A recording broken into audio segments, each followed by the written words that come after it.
18 anos. Chegou a maturidade. E Agora a gente tá maior de idade. Posso beber? Ir no motel. 18 anos de camp, uma caminhada grande aí. Uma longa jornada. A gente vai... Estamos iniciando os podcasts. A gente vai dividir com vocês aí a nossa história. Eu sou Bárbara Kemp. Juntamente com o Rô, a gente montou a Kemp 18 anos atrás. E a gente vai trazer nesses podcasts a nossa história, as nossas alegrias, os nossos tombos, para que vocês possam saber como foi a nossa trajetória e a gente poder compartilhar um pouco do nosso conhecimento com vocês. Bom, eu sou o Rogério Moraes, sócio marido, né? A gente vive 24 horas do dia juntos. Estamos nessa empreitada de camp, né? Há 18 anos atrás, vários percalços, uma resiliência tem que ter, né? Para empreender no nosso país, tem que ser bem resiliente. E a gente tem muita história para contar aí para vocês dessa longa jornada, curta e longa jornada, né? A gente está só começando a vida agora, Começando né? a vida agora. Agora tira a habilitação, tá tudo certo. Apesar que hoje em dia ninguém dá mais importância tanto, né? Mas na nossa época, fazer 18 anos era a libertação, vamos dizer assim, né? Não deixa de ser. É. E a gente vai aqui mostrar para vocês onde tudo começou, né? Por que surgiu a Kemp? Da onde a Kemp veio, né?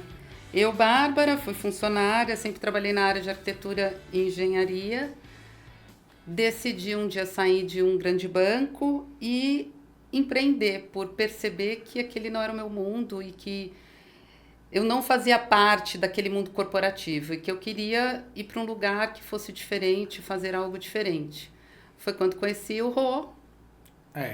E aí eu já estava decidida a ir para Fortaleza, sozinha, porque não conhecia ele. A gente se conheceu e eu convidei o Rogério para ir nessa empreitada junto. Bom, eu desde sempre tive alguma coisa. Sempre fui meio empreendedor.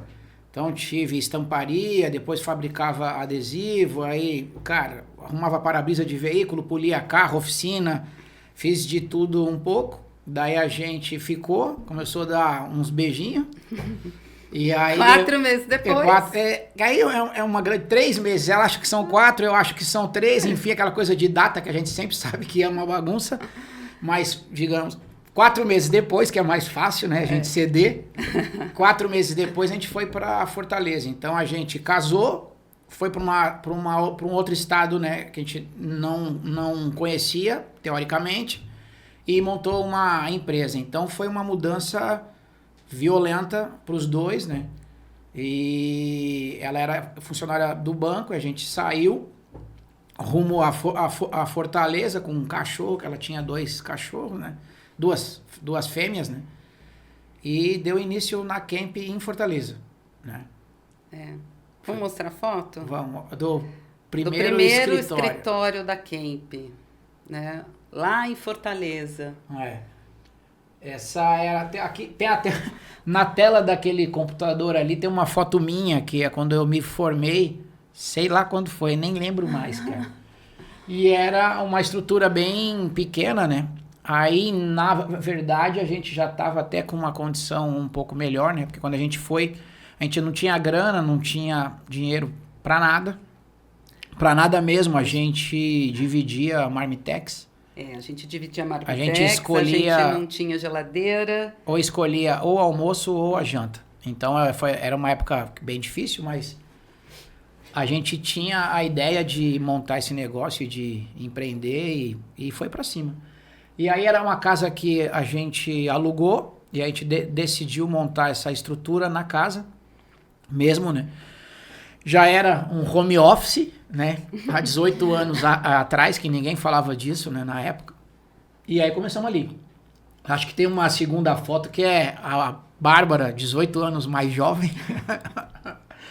Aí já estava melhorzinho o escritório. Já estava melhorzinho. As prateleiras foi a gente que fez, né? Que a gente fala que é prateleira mesa, né? São madeiras de MDF, eu mesmo que adesivei, como eu tinha uma experiência com adesivo, enfim, na época que eu tinha um outro negócio. A gente montou essa estrutura e a Bárbara ficava projetando e desenhando e eu ficava fazendo levantamento de campo. Eu ficava viajando e ela no escritório. E né? nessa época a gente não tinha um notebook, a gente tinha o PCbook, que a gente levava para todo canto. A gente não tinha grana para ter um note, e aí eu levava o PC para todo lado, né? E aí ficava com ele carregando na mala e a roupa com o monitor e o PC embaixo do braço para todo lugar. Né? Foi uma longa jornada em Fortaleza. Né? A gente pegou os primeiros trabalhos, a gente participou de uma licitação que a gente tinha ganho.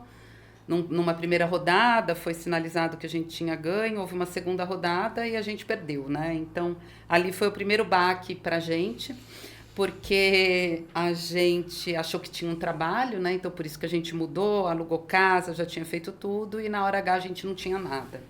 Então, aquilo de repente, não ter nada foi muito complicado, né? Então, por isso que foi sofrido, mas a gente acredita muito em Deus e na força de todas as energias positivas do universo. E aí, um dia antes da gente viajar, a gente fechou um trabalho quarteirizado com um arquiteto aqui de São Paulo, e a gente foi trabalhar com uma rede de supermercados no Nordeste, subcontratados por ele, né? E aí a gente empenhou todo o pouco dinheiro que a gente tinha nesse trabalho. Eu ficava visitando as lojas e fazendo levantamento e me deslocando, né? Dormia nos aeroportos, rodoviária, porque não tinha grana para pagar hotel, nada. Enfim, e aí no fim, quando a gente entregou esse trabalho, a gente não recebeu. E aí foi onde a gente ficou meio na berlinda, porque a gente empenhou todo o nosso dinheiro, né, para desenvolver esse trabalho. Teve que comprar um outro computador um pouco melhor, porque tinha que fazer umas artes gráficas e tal. E aí o cara não pagava. Só que na época a gente entregou o trabalho para ele não era um arquivo aberto, né? A gente falava que era um arquivo em curva, que era um software específico da época, e o cliente precisava do arquivo aberto. E a gente falou que só ia entregar se o cara pagasse, né? E aí era o cliente final, era a engenharia da rede de supermercados acabou contatando a gente. Foi uma confusão grande e aí eles acabaram pagando pelo trabalho que a gente tinha feito e a gente acabou virando o fornecedor deles direto. E aí foi esse primeiro trabalho, depois foi desencadeado. E que na verdade foi o primeiro rollout de troca de marca da Kemp, né? Mesmo a gente sem saber e entender o que era a palavra rollout.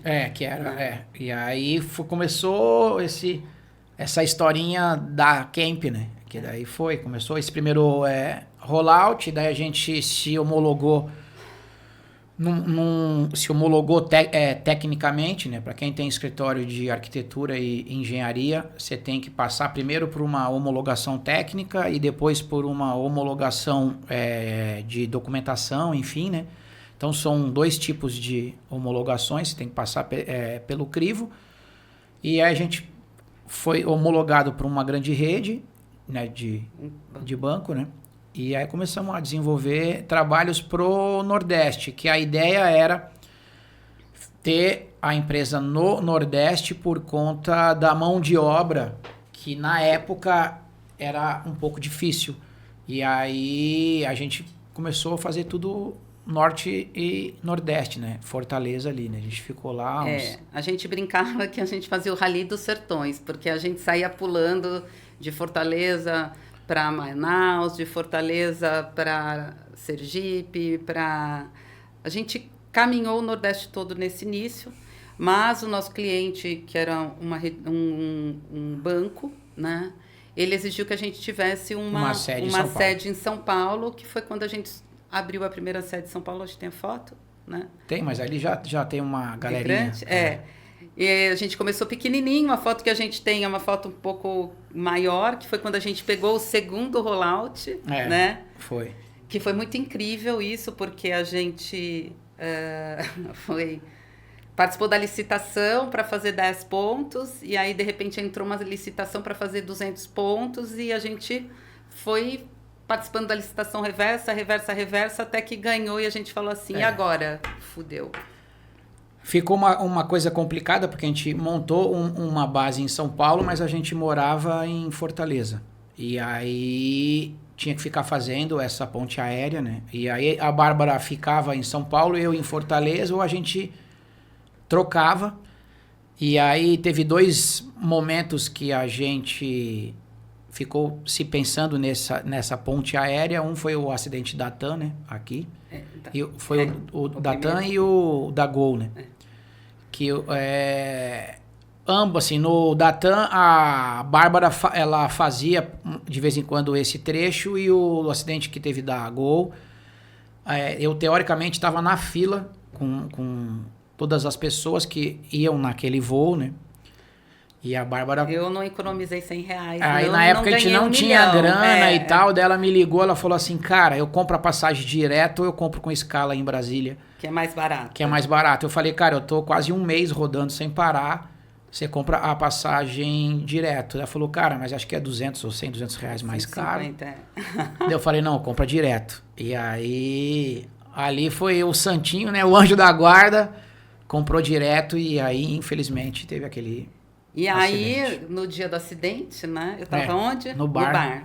E as pessoas me ligando, eu tinha esquecido o celular e todo mundo desesperado, porque sabia que o Rogério tava em Manaus. E aí o cliente ligando, minha mãe ligando, a mãe da Bárbara ligando. E como eu tava no voo, o celular tava desligado. Quando eu desci no aeroporto, que eu liguei o celular, era analógico na época, então ficava só aquela pastinha lá que tinha...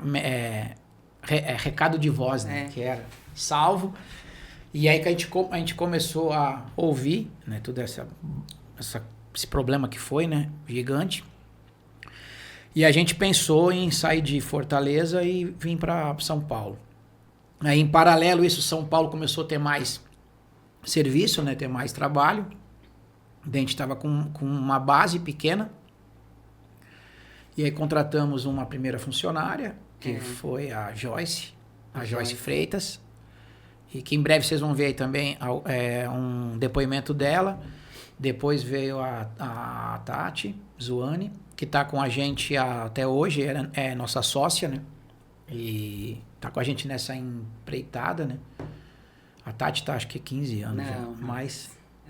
ela entrou em junho de 2008.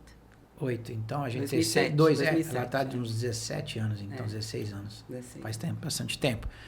E aí foi tomando forma. Aí São Paulo começou a ter mais trabalho, a gente foi participando de algumas licitações, a gente sempre metia a cara.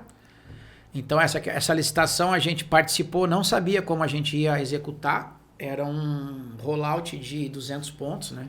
De troca de marca de um banco. De um banco também. E aí a gente participou, a gente ganhou. E aí, cara, e agora? Agora eu não sei como é que nós vamos fazer, mas nós vamos fazer. Foi isso, a gente saiu contratando algumas pessoas, a gente começou a trabalhar, e aí a gente tinha a base que era numa galeria, né? Você tinha maturidade, Rogério, nessa época? Não tinha maturidade nenhuma. Você imagina, você... casa, 3 meses que você tá ficando com uma pessoa, você casa, muda de cidade, monta uma empresa, leva os cachorros que não eram seus, vai para outro lugar, cara, para montar uma empresa. É zero maturidade, é só loucura. Não tinha dinheiro? Não tinha grana, passamos necessidade, passamos de todo tipo, fizemos todo tipo de maluquice. A gente decidia assim, eu tenho R$20 quando ia pra praia. A gente vai beber ou a gente vai comer? A cerveja era R$1. Era R$1. A cerveja, vamos beber. A gente vamos beber, sem tal. juízo. Então, assim, sem juízo, não tinha lei seca, não tinha nada. Não tinha nada. Não tinha nada. Mas tinha uma coisa que era forte, que era a determinação. Que era a determinação, que era ter um negócio legal, um negócio próspero. E foi isso que a gente fez. E a gente sempre gostou de trabalhar. Então não tinha conhecimento técnico nenhum de contabilidade, de montar empresa, de... contas a pagar, contas a receber. Não tinha business plan, vamos desenvolver um business plan, vamos ver. Porra nenhuma, cara, vamos fazer e vamos nessa. Arregaçamos a manga e fomos. Arregaçamos a manga e foi fazendo. E aí foi indo, montou essa base, né, que a gente falou em São Paulo, começou a ter um pouco de funcionário, era numa galeria. Era uma super gigante, gente. Vou mostrar a foto aqui pra vocês, o quanto era grande o nosso escritório. Era aí, ó. Já tinha Isso uma tudo. galerinha, era isso tudo aí, era o escritório. Era recepção, produção, cozinha, tudo, porque não tinha cozinha, a gente... Era a micareta, a gente falava que a gente trabalhava na micareta. A gente se alimentava na frente do computador, mas era a base que a gente tinha, né? É uma galeria antiga ali na Bela Vista. Na né? Brigadeiro. Ali né? na Brigadeiro. E aí, num determinado período, a gente foi assaltado. Não, vou contar a história certa. Eu ficava assim, Rogério, vamos mudar, a galeria tá pequena. Não tem dinheiro, não vamos mudar, não vamos mudar, não vamos mudar. Não, Rogério, vamos aumentar. A gente entrevistava as pessoas num sofá do lado de fora. Não, que não era nem nosso. Que não era nem nosso, que era do condomínio. Então, as pessoas iam trabalhar, a gente ia chamar as pessoas para trabalhar, elas tinham que acreditar no que a gente acreditava, porque elas não viam nada. Então, isso era muito louco, porque a gente contava um sonho e elas acreditaram no nosso sonho, só que às vezes a gente nem acreditava no nosso sonho, entendeu? Porque era tanto alto e baixo que a gente teve que foi muita perseverança. E Rogério, né, não queria sair do lugar. E aí aconteceu o quê? Assalto. A gente Fomos foi assaltados. assaltado nesse lugar. A gente não estava no dia que a gente foi assaltado. Na verdade, a gente estava comendo no restaurante. E aí tinham 2 funcionários, Tinham né? só 2 funcionários. E aí renderam eles, e aí levaram todos os notebooks. Na época era a Rádio Nextel, né? Levaram os rádios, enfim, a gente não tinha servidor, então os computadores eram... Um computador era o servidor. Era o servidor e muita coisa ficava no HD do Note.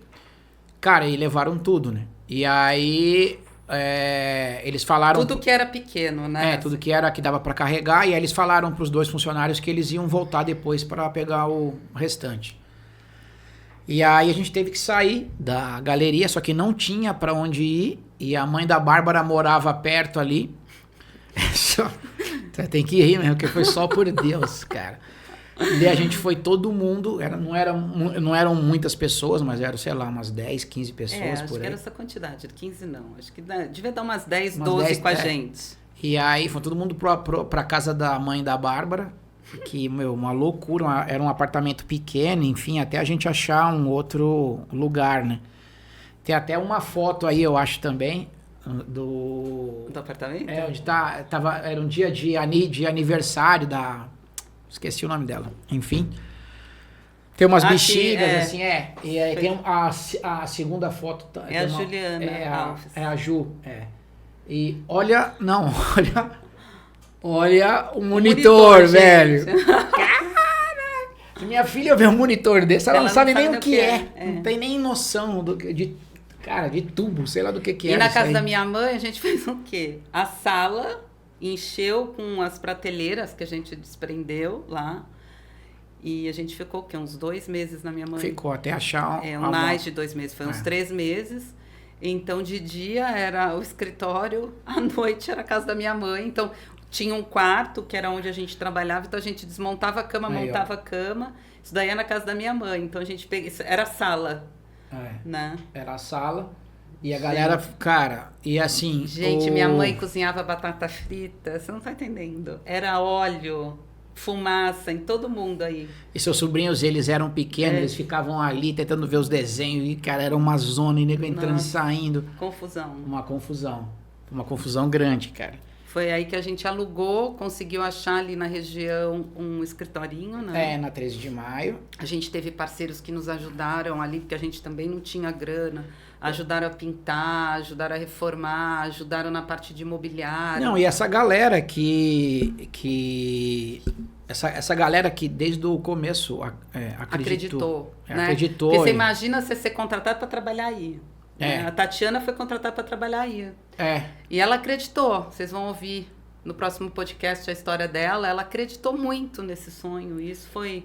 Então, a gente nem sabe como isso foi tomando forma, porque ele não tinha um plano. A gente transmitia o que a gente queria, que era, cara, vamos montar uma empresa legal.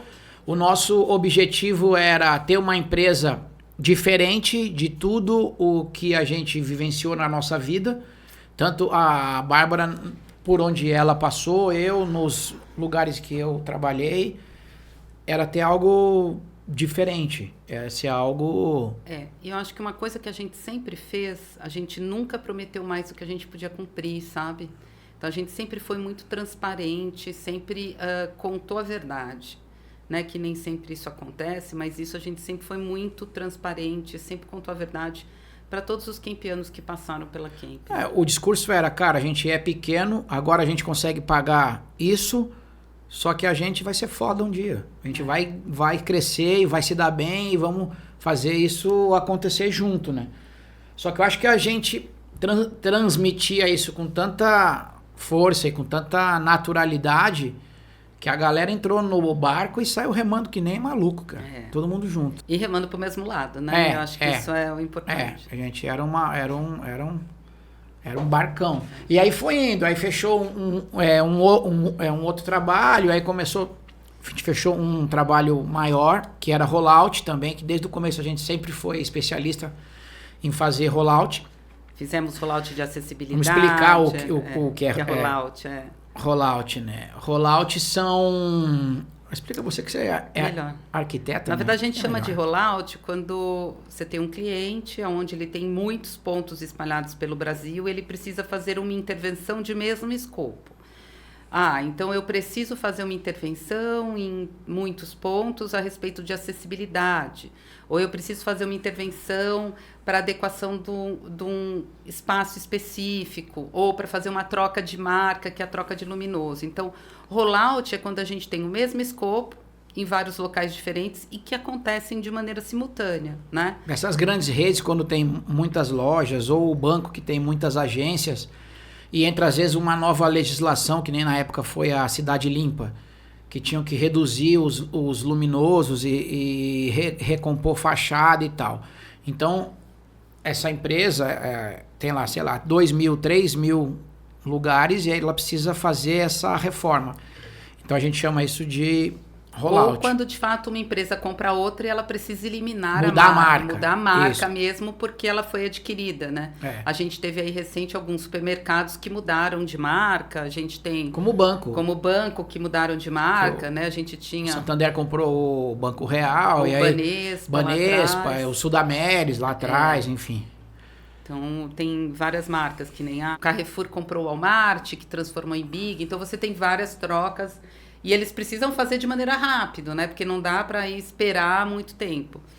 E, na verdade, a Camp, ela cresceu... Qual foi o nicho que a gente decidiu atuar? Naquilo que ninguém queria, né? Então, a gente iniciou, a gente entendeu o quê?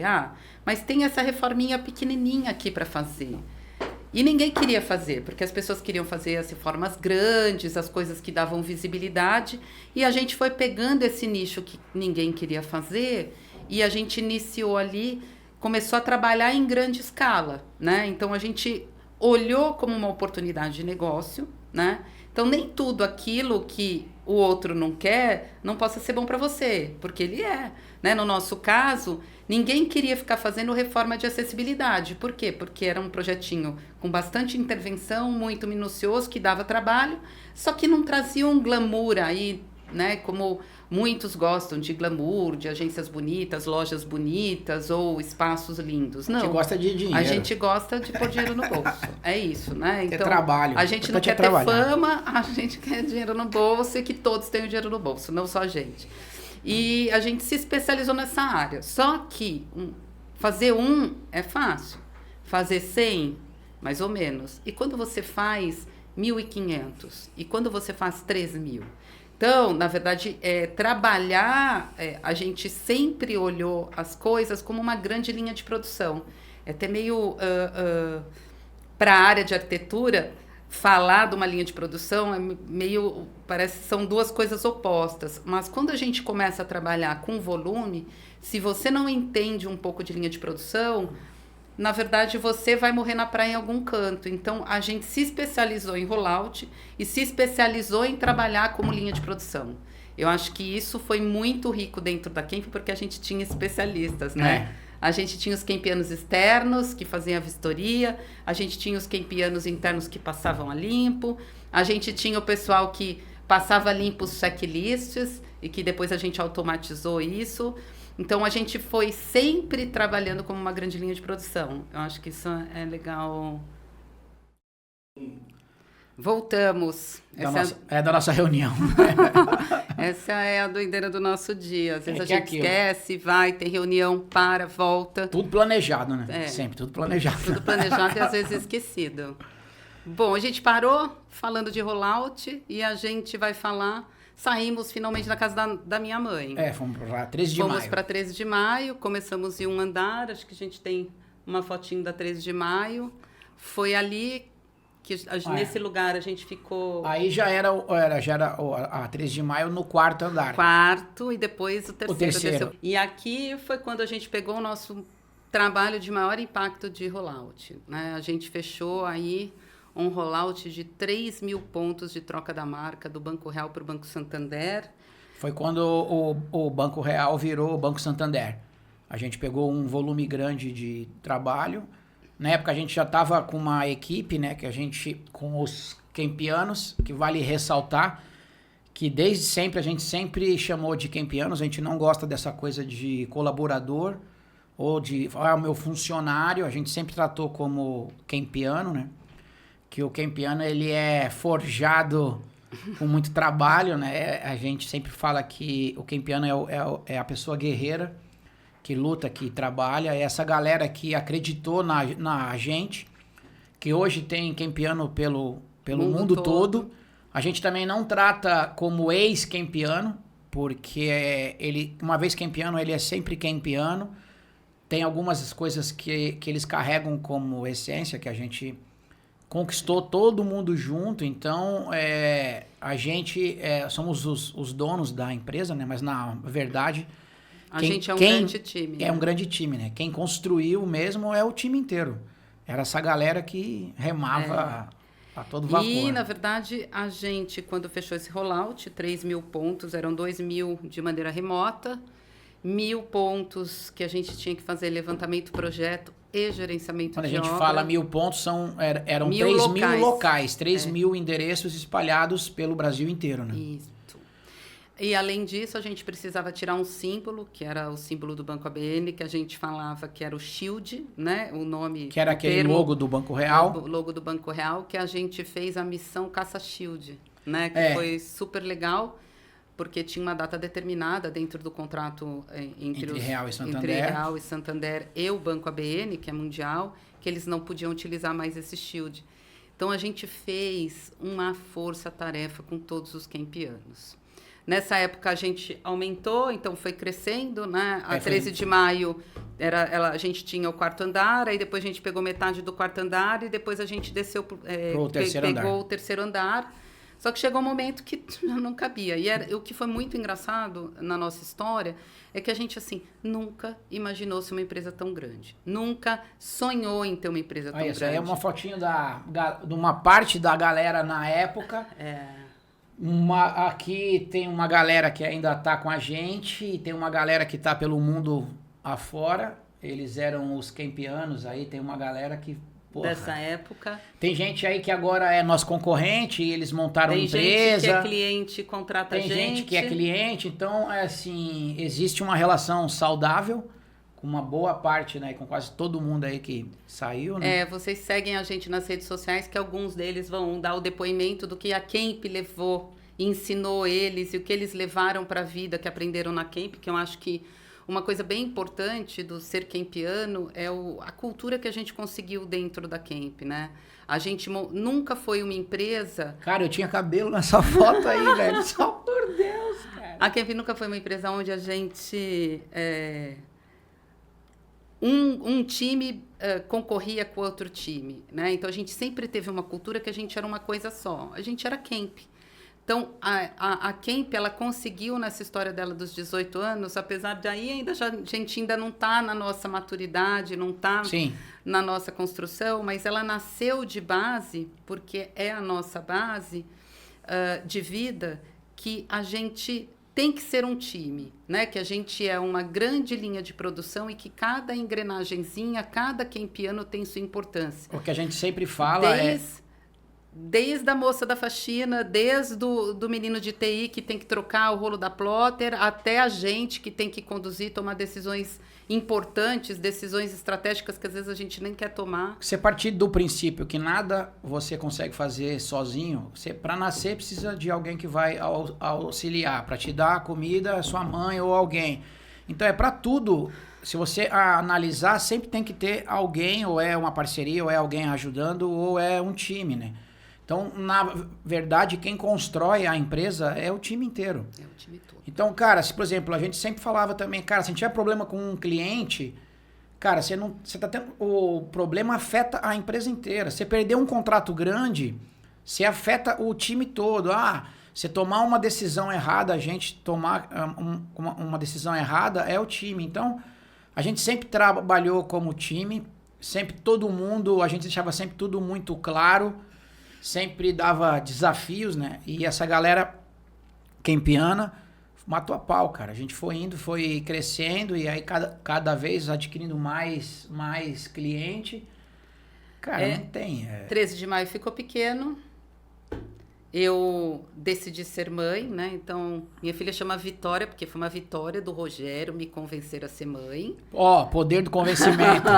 Tem um livrinho lá que é o poder do convencimento. Nunca quis ser mãe, amo ser mãe hoje. Às vezes me irrito, mas faz parte de ser mãe.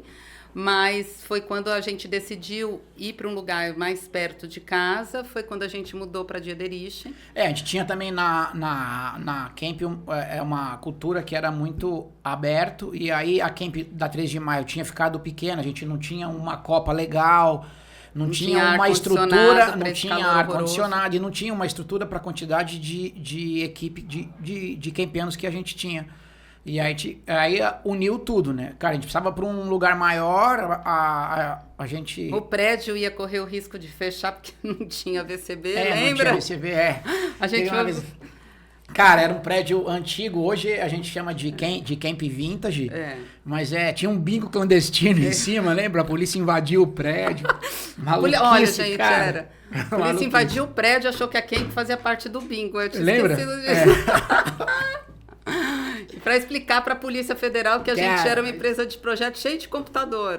E aí a gente acabou indo para a Diederich, que a Diederich em São Paulo é perto do metrô Conceição. Aí era um prédio já de quase 1.000 metros quadrados, 4 pavimentos, era uma estrutura bem maior. Nessa época aí a gente já estava com quase 200 pessoas, né? 200 Não, ainda não. A gente no começo não, a gente falou, a gente nunca vai encher isso aqui. Tá certo. Foi 2012, mais ou menos, a gente falou que nunca vai encher isso aqui, até que a gente fechou um contrato com o Banco Santander para a gente ser parte da engenharia do Santander.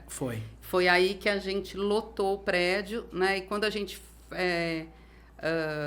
fala, como é que você escala a gente, né? Que eu acho que se fala muito hoje em dia do escalar, tem um negócio que escala. Como é que você faz para escalar a gente? Essa na área técnica. Essa é uma pergunta que a gente sempre faz. A gente já foi para o Vale do Silício, já fez várias viagens, enfim, em busca de conhecimento, né? De aprendizado para criar maturidade. Mas o escalar pessoas, né? Gente. E você escalar pessoas técnicas... Cara, hoje você precisa de 50 pessoas. Como é que você faz isso, cara? É diferente você ter uma máquina que produz isso aqui. Agora eu ponho 2 turnos.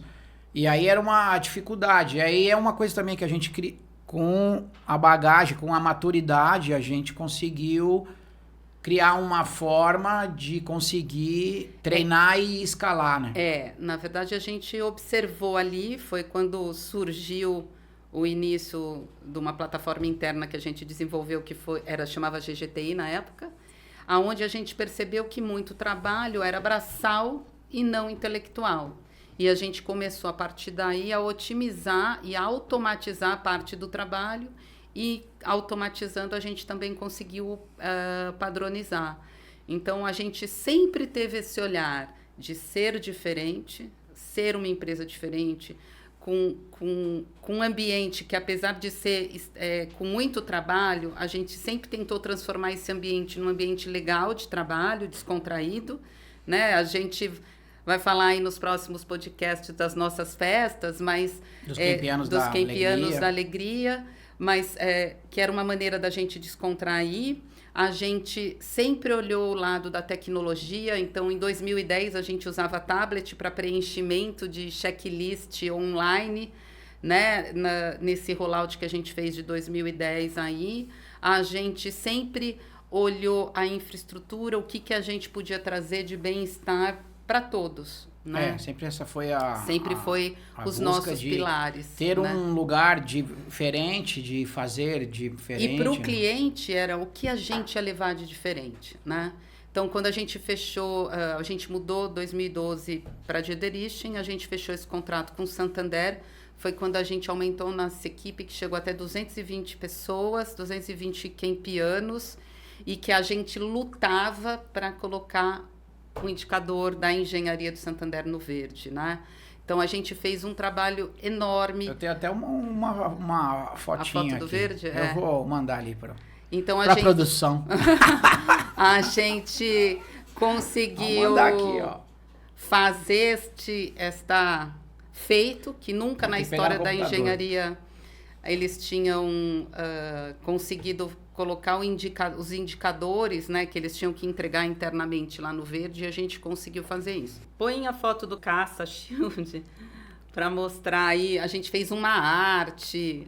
Na verdade era uma ação, né, que se o banco, a partir de uma data, se o banco encontrasse, se o ABN encontrasse algum shield, ele multaria o Banco Santander. E aí a gente desenvolveu lá na Camp o Cassa Shield, que esse aí era o logo do Banco Real, do ABN. Que era do ABN. E aqui são os campianos numa festinha que a gente fez, numa das festinhas, e a gente criou o Cassa Shield. E aí era uma coisa que, cara, a gente começou, todo mundo que viajava, ou que tinha parente, ou que tinha amigo em algum lugar, começou a pedir indicação da onde tinha. E era tudo, né? Tinha que tirar adesivo luminoso, então tinha que fazer... Adesivo do equipamento de autoatendimento. Adesivo de autoatendimento, enfim. Autoatendimento é aquele banco aquele caixa eletrônico onde tira dinheiro, que tem supermercado, enfim, em algumas lojas de conveniência. E a gente fez o Cassa Shield. E a gente começou a atuar fortemente com a engenharia do banco, e aí tinha uma meta lá no banco, era deixar o indicador no verde. E aí a gente criou uma guerra dentro da empresa, com todos os campianos. Guerra no modo de se dizer vamos combater o indicador vermelho e vamos transformar ele em verde. E aí a foto... E aí é uma foto... Do Dia do Verde. Do Dia do Verde, de uma parte da Camp na Diederischen, que é o prédio novo. Essa é uma foto que a gente considera bem emblemática, porque a gente transformou o indicador da engenharia em verde. Cara, campiano aí se matou a dar com pau, e a gente conseguiu. Mais uma vez a gente prova que é um time, que tudo aqui é possível através de uma equipe, trabalhar em conjunto, né? Aqui é só uma parte dos campianos, porque a gente tinha os externos que trabalhavam Brasil fora. Eram os externos, que uma época a gente chamava eles de blindados, né? E aí, se algum campiano estiver vendo aí, se lembrar de alguma história, porque aqui a gente tá lembrando de memória, tá? De memória. Então, se alguém tiver alguma história, que é algum campiano que foi blindado, e na época também trabalhava na Camp, enfim... Ou que tem alguma história legal para relembrar. Deixa nos comentários aí que a gente entre em contato e quem sabe participa conosco aqui do podcast, relembrando as coisas da Camp. Né? A gente, na Diederischen, a gente ficou até a pandemia. Então, a gente aqui é o térreo, a gente tinha primeiro, a gente tinha o subsolo.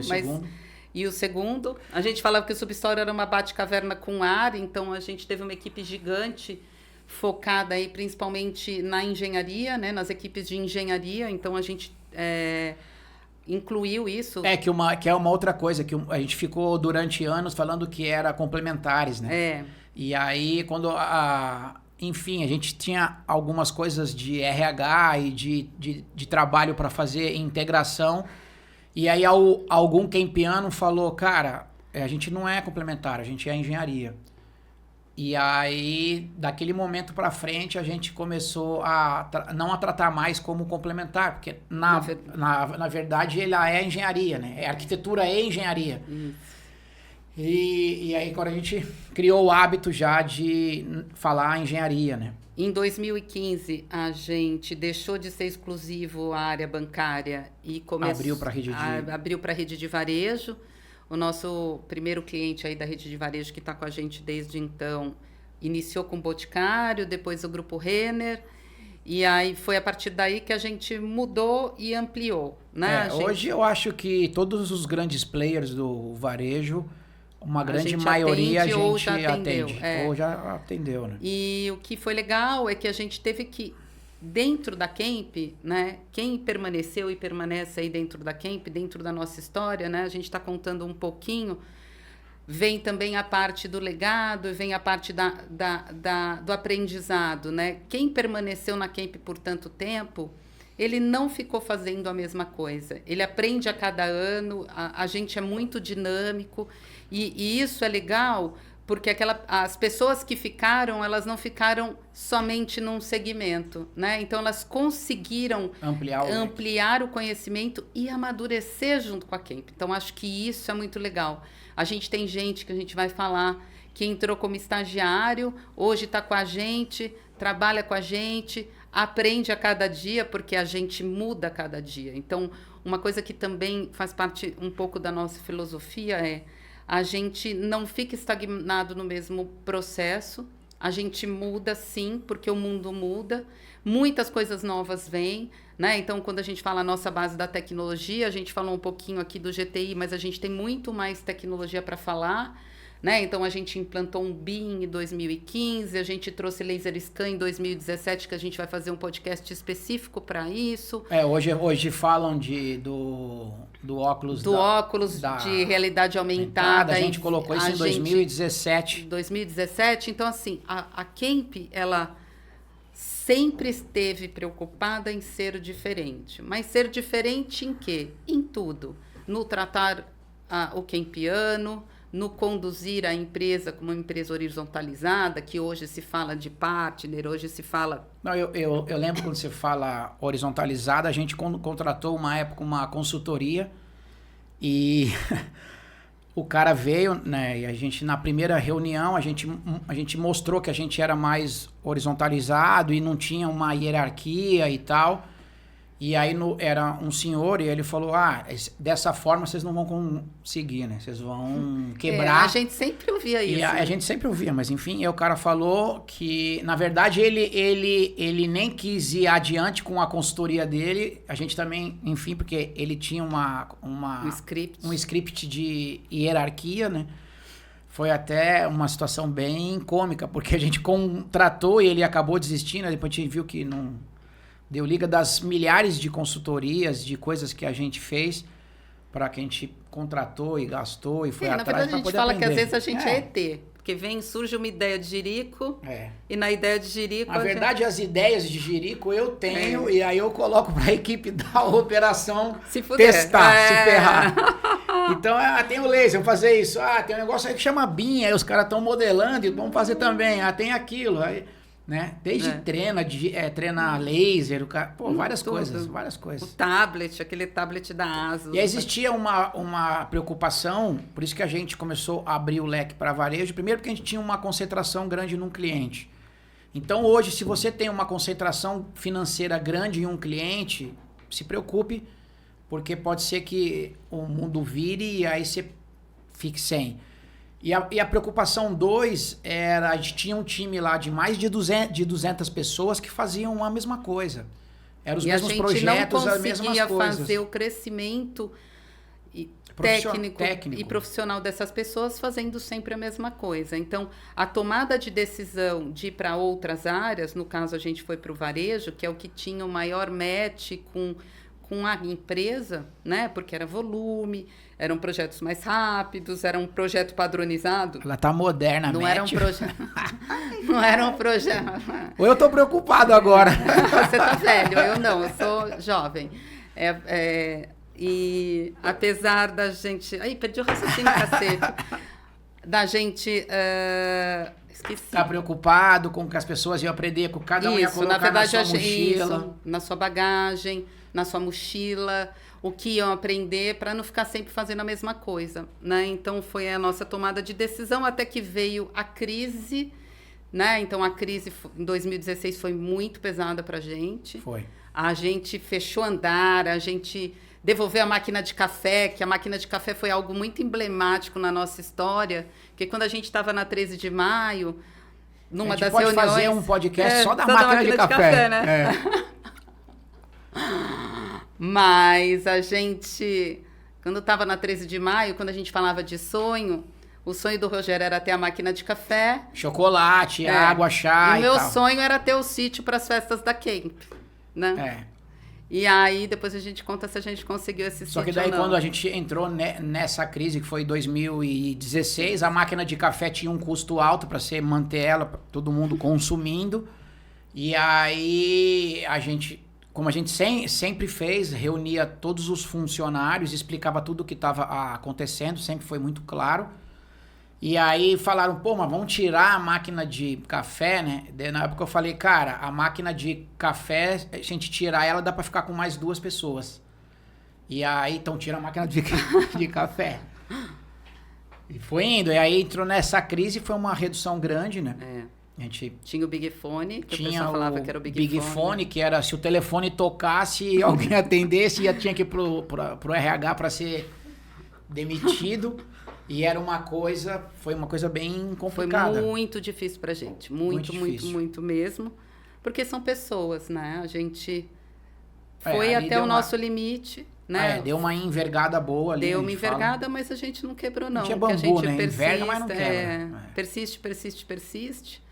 2017 a gente foi crescendo, foi melhorando, foi tendo mais clientes de varejo, porque os bancos pararam, né? Vem crise financeira, a primeira coisa que o banco faz para a obra. Só que a gente já tinha tomado a decisão em 2015, então a gente conseguiu ampliar o nosso leque, né? De tirar clientes, tirar a concentração, e a gente voltou a crescer. Em 2018 a gente cresceu desordenadamente. Sim. Né?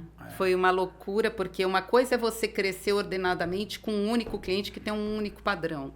Outra coisa é você crescer onde você tem 50 clientes com 50 padrões diferentes e a cada 2 minutos você tem que virar uma chave. Ali a gente sentiu bastante.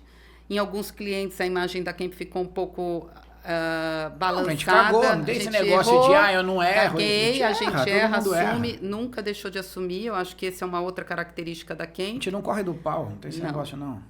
E aí a gente olhou como controlar.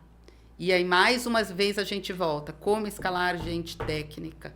Como não perder o padrão. Então a gente sofreu ali. Tinha um padrão, a gente conseguia trabalhar muito bem com o cliente, com um padrão, um processo único, mas a gente teve que se reinventar para trabalhar com cada grupo trabalhando com o cliente, ou a engenharia, horas trabalhando um cliente, horas trabalhando outro cliente. Então, assim, foi um processo bem árduo, mas que a gente conseguiu. Viramos uma pandemia, quando a gente veio a pandemia, a gente estava bem estruturado. E a gente conseguiu. Ali foi onde a gente tinha medo, né? Eu gosto de estar todo mundo trabalhando perto, todo mundo próximo para conversar. A gente tinha um plano de ser home office, de ser híbrido e tal. A gente já vinha falando bastante disso, mas não tinha coragem, não tinha maturidade, né? Não tinha o conhecimento de como fazer aquilo, como que a pessoa vai trabalhar na casa dela, como é que a gente vai controlar. Cara, o cara não vai entregar, ele vai ficar no Netflix o dia inteiro. Cara, e aí foi a forceps, o negócio teve que fazer. E aí a gente tinha o plano, né? Acho que todas as empresas passaram o que a gente passou.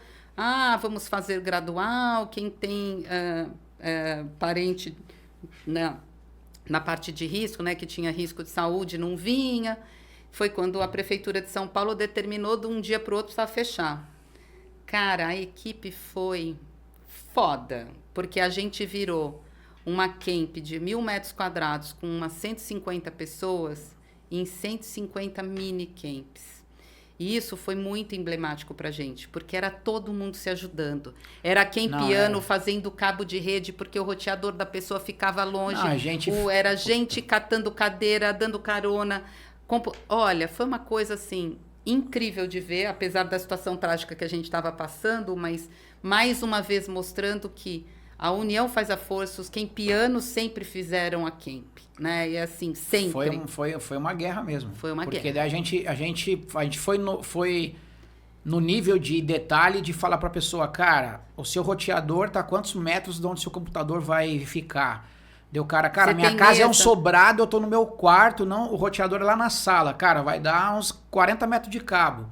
Vamos fazer cabo. Vamos mudar roteador, vamos levar computador, cadeira. Mesa. Aí pai, mãe, vindo com o carro ajudando. Cara, foi um negócio maluco. Impressionante. Tinham né? 150, 160, sei lá e quantas a gente minicamps. virou de um dia para o outro e o mais incrível foi que o cliente nem percebeu, né? Não, Eu acho que isso, assim, a gente não deixou de entregar trabalho por causa do lockdown, a gente não deixou de entregar na qualidade que a gente estava acostumado por causa do lockdown. Aí veio o problema, a gente era fortemente em varejo e o varejo parou. Shopping fechou, loja parou, e aí os investidores pararam de colocar dinheiro, pararam de abrir, reformar, e aí novamente a gente deu uma envergadinha. Mais uma vez. Mais né? uma vez.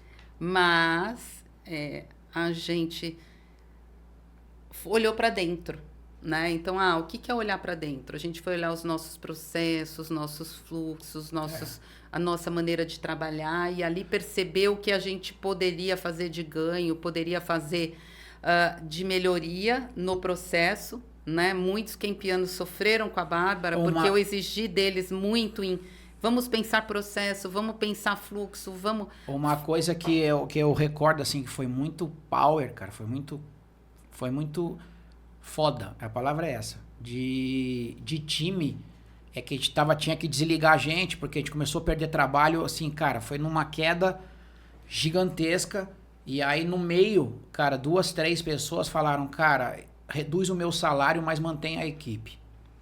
Cara, isso até arrepia, cara, até hoje, foi muito foda, porque daí o time novamente, entendeu? Teve que aceitou 40% de redução. A gente sempre foi muito claro, direto. Olha, nós vamos manter isso, vai reduzir. Com o dinheiro que vai reduzir, a gente vai manter essa equipe, vamos fazer isso. Cara, então assim, todas as vezes que todo problema que a gente tinha, ou coisa que tinha que correr atrás, era time, sempre equipe. E um feedback muito legal que a equipe deu pra gente, porque a gente sempre foi muito transparente nesse período ruim, né? Então a gente sempre se reunia online, a gente sempre explicava o que estava acontecendo, a gente nunca deixou as pessoas no vago, né? E isso foi bem importante, porque era um momento de insegurança mundial. Sim. Né? Tinha o problema da doença, tinha o problema do trabalho que precisava sobreviver. Então foi um momento muito impactante, mas mais uma vez os Kempianos Unidos conseguiram fazer com que a gente passasse por esse momento turbulento, né? Hoje a gente está... Tinha gente que falava assim, não, cara, a gente veio, até que estava com a gente há muitos anos, que pegou alguns altos e baixos e falou, não, a gente veio até aqui, a gente vai passar por isso, cara, vamos tentar, vamos e se nunca, unir, né? Acho que uma outra coisa assim, nunca fez parte da nossa vida desistir da Kemp. Então é bem né? isso, se na sua empresa hoje tem um Kempiano, esse cara ou essa foda, cara, né, ou essa pessoa, ela é foda, ela foi forjada na guerra. Na guerra. Porque, cara, passou por tudo, enfrentou tudo. Cara, time é time, não adianta. A gente sempre fala isso, né, cara? E a gente passou a pandemia, né? A gente foi se reinventando também. Foi no meio da pandemia que surgiu um outro negócio, né? A gente descobriu 2 outros negócios, Bárbara e Rogério. A gente É que descobriu, né? Eles corriam em paralelo, mas a gente só ficava 100% na Kemp, né? E foi aí que, no meio da pandemia, surgiu a nova empresa, que é o WorkCamp, que veio da plataforma que a gente fez para controlar, para automatizar. Lá no rollout, lá em 2010. Lá no rollout, em 2010, ele foi evoluindo, a gente foi melhorando. Rogério foi criticando, porque ele era muito quadradão, meio engenheiro, e a gente reprogramou e foi ele que nos deu também o embasamento para conseguir seguir com os campianos em casa, né? Controlar toda a nossa operação, a plataforma WorkCamp, né? Que a gente criou. Foi na pandemia que a gente conseguiu o nosso principal cliente hoje. A gente ficou com o prédio ainda, né? Ficou quase um ano com o prédio vazio, porque era aquele misto, né? Não, volta no próximo mês, não volta, vai ser como não vai ser. E aí tava com problema de grana, enfim, daí a gente devolveu o prédio, aí foi uma virada de chave. Voltou para Camp Vintage? Voltou então para Camp Vintage, que era um espaço na 13 de maio, só que daí a gente falou, cara, a gente vai ser 100% home office. E uma coisa que é legal, assim, a gente sempre teve o terceiro andar, que é lá da 13 de maio, a gente sempre falou, se um dia der merda, a gente tem para onde voltar, né? Então, tinha lá as prateleiras, tinha tudo, a gente sempre manteve esse escritório, ele era nosso depósito, era arquivo morto. Mas quando veio a pandemia e depois a gente precisou entregar o prédio, então, assim, a gente tinha para onde voltar, né? Como meio, eu tenho a casa da mãe que vai me dá consolo. Tem muitas pessoas que criticam de você ter um plano B, né? Ah, não, mas você tem o plano B porque você não está acreditando no A, enfim. Aí você tem várias discussões sobre isso, mas a gente sempre teve um plano B, a gente sempre, às vezes até um C, cara, a gente vai fazer isso, mas e se der merda? Putz, se der merda a gente vai sair, vai fazer isso. Então a gente sempre tinha vamos dizer assim, uma carta na manga, meio planejada, que nem a gente manteve lá a sala 13 de maio montada, a Camp Vintage montada, vazia, mas, cara, se um dia reduzir, se um dia der merda, se um dia ficar só eu e ela de novo, cara, como é que a gente vai fazer? Cara, a gente volta pra lá, pra gente não tem problema, não tem isso. Não. E aí, nesse meio tempo, a gente conseguiu fazer. Na verdade, foi o que aconteceu, a gente teve que voltar. A gente voltou, só que, na verdade, não é que a gente reduziu, a gente mudou, mais uma vez, o nosso jeito de trabalhar. E que aí, mais uma vez, prioriza o campiano, né? Que pode estar... ter um filho e acompanhar o crescimento do filho, né? Cuidar da mãe, pode fazer várias coisas. Pode ir na academia igual um dos campianos que vai na academia no horário de herdeiro, porque a gente não controla mais horário, a gente controla trabalho, controla entrega. E hoje a gente tem um controle muito maior da Camp, porque hoje a Camp a gente controla de um celular, né? A gente controla as entregas, controla a qualidade e a gente conseguiu fazer um modelo de empresa onde o campiano aprende todo dia, a gente aprende todo dia, o cliente está contente conosco, né? Então, a gente demitiu alguns clientes aí, mas tudo bem, né?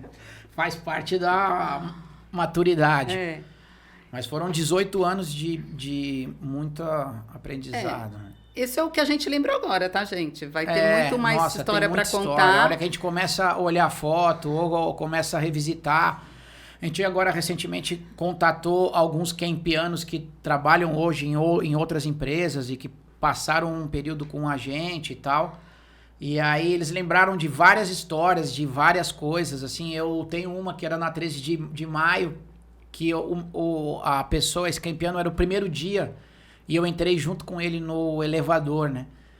E aí ele tava nervoso, que era o primeiro dia dele. Daí eu falei, não, ele falou, você vai aonde? Ele falou, eu vou na Camp, é meu primeiro dia hoje e tal. Só que ele não sabia que a gente era chefe. Ele não sabia que eu era o dono, né? E aí eu falei, não, cara, mas vai ser tranquilo, eles são legais lá e tal, não sei o quê. E aí, como a gente fazia tudo, eu tava arrumando o cabo de rede, mexendo em computador, e as pessoas ficavam me chamando, Rogério, vem aqui, Rogério, vai ali. A gente brincava que ele era o Rogério da manutenção. Era o Rogério da manutenção. E aí, esse campiano entrou, ficou lá, ele começou a trabalhar, e acho que era umas 11 da manhã, ia ter uma reunião, que a gente ia fazer uma apresentação e tal. E aí, na apresentação, eu me apresentei e tal, esse campiano, que é o Isaac, né? Enfim, cara, o cara ficou em choque, porque, né? Ele falava, cara, ele falou, ainda bem que eu não falei nenhuma merda no elevador, né? Que eu tava com o dono da empresa. Então, esses contatos que a gente vai lembrando histórias, Depois as pessoas também vão, os campeanos vão colocar nos comentários, né? A gente vai fazendo aí uns podcasts aí. A gente tinha um RH forte também, que ajudou bastante na cultura nossa. E tinha muito evento para fazer a integração. A gente, quando ficou em dois andares, a gente enfrentava esse problema de uma pessoa, de um determinado campeano que está em um andar, não ter contato com o outro, trabalhar em outra célula, né? A gente chamava de célula na época, e a gente fazia, cara, coisas para fazer integração, ações para interagir um andar com o outro, para trocar, fazia rotatividade de campeão com um cliente. Cara, a gente fez muita coisa foi no método empírico mesmo, e sem planejamento. Muita coisa a gente, na verdade, acho que tudo a gente meteu as caras e foi. Eu acho que o segredo aí, chegando aos 18 anos na maturidade, é que a gente teve muito comprometimento de todos os campeanos, muita resiliência. Resiliência é a palavra. Porque acho que é o termo que se usa atualmente, mas a gente foi resiliente desde o primeiro mês de camp, eu acho que é isso. Eu acho que uma frase que é bem emblemática e que eu gosto muito de usar é assim, a gente não teve o direito de poder desistir, né? Então, eu acho que essa frase, para mim, ela marca muito, porque a gente não podia desistir. Porque não era só a Bárbara e o Rogério, era toda a equipe. Família, filho, esposa, pessoas, mãe. Então, cara, a gente não teve esse privilégio, e graças a Deus que a gente não teve, porque foi muito importante pra gente e é importante. E quando a gente chega agora na maturidade, que a gente, virei gente grande, né? É igual quando a gente termina a faculdade, que você fala assim, preciso terminar a faculdade, entrega o TCC, e aí, fudeu, abre um buraco, né? Uma dor no estômago, um buraco no estômago, que você fala assim, agora não tenho desculpa, né? Então, acho que a Camp chega com 18 anos com muita bagagem, muita maturidade, e a gente chega para um mundo novo que está surgindo aí. E eu acho que tem muita coisa para a gente aprender, muita coisa para a gente ensinar, tem muita coisa para a gente viver. Eu acho que isso é a beleza da vida. É isso aí. 18 anos de camp E a gente traz aqui uma fotinho, gente, que a gente quer que vocês coloquem nos comentários. Quem é esta pessoa aqui, ó? O nariz. Ela entrou na camp, ela entrou na camp mais ou menos com essa idade, porque ela tá lá um tempão, né? E a filha dela tem o mesmo nariz. E essa pessoa, vou dar uma dica, ela também, como eu, nunca quis ser mãe. Cara, e outra coisa que foi tenso, a gente entrevistou ela na casa da sua mãe, cara. Caracas, cara. E ela trabalhava no... Bom, enfim, ela vai contar. Ela vai contar a história dela na camp pra vocês. Vamos ver se vocês adivinham quem é. A gente aqui, hoje, a gente contou uma breve história... muito rápido, dos 18 anos de camp, né? É um breve resumo do que aconteceu, né? A gente vai fazer alguns novos podcasts, né? Falando da história desses campeanos, vai trazer eles para eles contarem a história deles e a versão deles, né? Do ponto de vista deles. Muitos deles já estão em outras empresas, eles trabalham às vezes em segmentos diferentes. A gente tem campeanos que está fora do país, trabalha na área da construção civil, enfim.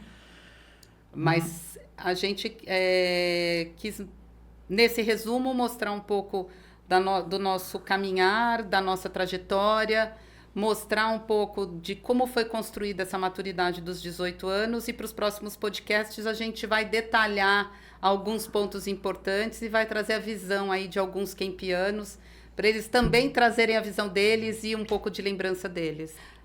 Para você que gostou desse nosso primeiro episódio, a gente pede para deixar seu like, né? Joinha ali pra gente, segue a gente no nosso canal e compartilha com os campeanos que passaram aí dentro dessa trajetória, que talvez a gente não tenha mais contato. Se você tem alguma história, que é campeano, tem alguma história, ou é cliente que tem alguma história, deixa no comentário. Deixa nos comentários pra gente poder... a gente aborda, né? Entrar em contato e abordar. Compartilha com pessoas que queiram ver uma história de inspiração. Eu acho que é legal a gente poder inspirar outras pessoas. Para não desistir, acredite, lute, né? E somos a quem? Somos diferentes.